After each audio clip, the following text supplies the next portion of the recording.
Ulat.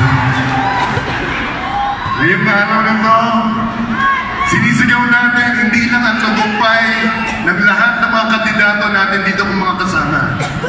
Ngayong araw po ito, ipinagbubunitin po natin ang kolektibang pagsuporta at hindi matitigilan na pagmamahal ng ating napakalakas na makinarya noon pa. Kaya palakpakan po natin ang Team Revilla.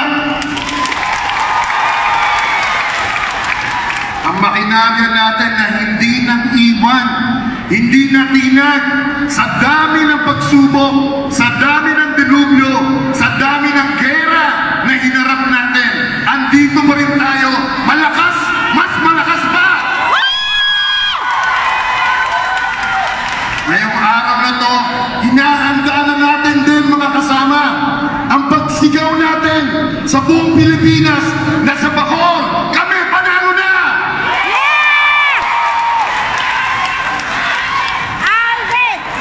Ang Cavite, huwag silang magkakamali. Teritoryo to ng Revilla! Lahat po ito ay nagawa natin dahil sa inyo mga kasama. Dahil sa tulong nyo, dahil sa pagmamahal nyo, dahil sa pagtangkilik nyo sa ating mga namumuno. Dahil sa pakikisan nyo sa Team Revilla, umunlad ng milya-milya ang ating lungsod.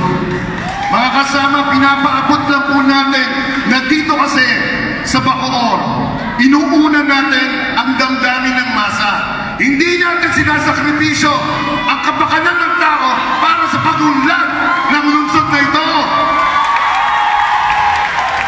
Sama-sama tayong hahangat, sama-sama tayong haharap, at sa lahat ng tao, oo, aaminin namin, Bong Revilla kami dito!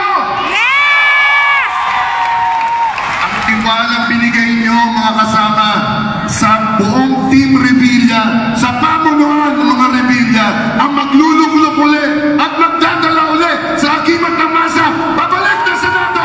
Ako po si Ate Bagulayan, alagad ng bayan, nangangako po paglilingkuran ng sambayanan. Matuhay po kayo.